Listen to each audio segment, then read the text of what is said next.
ज्यादातर लोग अपने दुखों की वजह रीजन दूसरों को मानते हैं, जबकि कई बार ऐसा होता है कि हमें कोई दूसरा दुख नहीं पहुंचाता, बल्कि हम अपने दुखों की वजह खुद ही बन जाते हैं।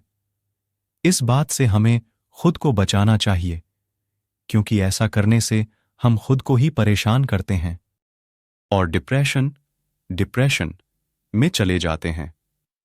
ऐसा ही एक प्रेरक प्रसंग गौतम बुद्ध का भी है, जो हमें अपने दुखों की वजह खुद को न बनने देने के लिए प्रेरित करता है। आइए जानते हैं इस प्रेरक प्रसंग के बारे में। एक बार गौतम बुद्ध नगर में घूम रहे थे। तभी बुद्ध ने सुना कि उस नगर में रहने वाले कुछ लोग बुद्ध को बुरा भला कह रहे हैं और बद्दुआएं दे रहे हैं। ऐसा इसलिए हुआ क्योंकि उस नगर में रहने वाले कुछ बुद्ध विरोधियों ने आम नागरिकों के मन में ये बात बिठा दी थी कि गौतम बुद्ध एक ढोंगी व्यक्ति हैं और ये उनके धर्म को भ्रष्ट कर रहे हैं। इस वजह से उस नगर में रहने वाले लोग बुद्ध को पसंद नहीं करते थे और उनको अपना दुश्मन मानते थे। गौतम बुद्ध ने जब नगरवासियों के इन उलाहनों को सुना तो वह एक कोने में शांति के साथ खड़ढीटे हो गए और उनकी बुरी बातों को आराम से सुनते रहे। इस दौरान बुद्ध ने कोई प्रतिक्रिया नहीं दी।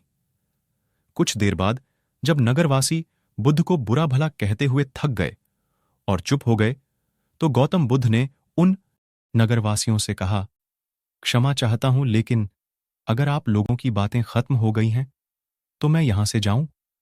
ये सुनकर उनको बुरा कहने वाले लोग बहुत आश्चर्यचकित हुए। तभी वहां मौजूद लोगों में से एक व्यक्ति ने बोला, हम लोग तुम्हारा गुणगान नहीं कर रहे हैं, तुमको उलाहने दे रहे हैं और तुम्हें बुरा बोल रहे हैं। क्या तुम पर इन बातों का कोई असर नहीं हो रहा? उस व्यक्ति की बात का जवाब देते हुए गौतम बुद्ध ने कहा, आप सब चाहें मुझे कितनी भी गालियां दें या कितना भी बुरा कहें, मैं इन्हें खुद पर नहीं लूंगा, क्योंकि मैं जानता हूं कि मैं कुछ गलत नहीं कर रहा। इसलिए इन बातों को जब तक मैं स्वीकार नहीं करता, तब तक इनका मुंह पर कोई असर नहीं पड़ रहा है। गौतम बुद्ध ने आगे कहा, जब मैं इन गालियों और बुराइयों को अपने ऊपर लूंगा ही नहीं, तो ये निश्चित तौर पर आपके पास ही रह जाएंगी और मुझ पर असर नहीं करेंगी। गौतम बुद्ध का ये प्रेरक प्रसंग हमें ये शिक्षा देता है और इस बात के लिए प्रेरित करता है कि जब आप गलत नहीं हैं, तो किसी की गलत और निगेटिव बातों का असर कभी भी खुद पर नहीं लेना चाहिए, क्योंकि इससे आप अपने ही दुखों की वजह खुद बन सकते हैं।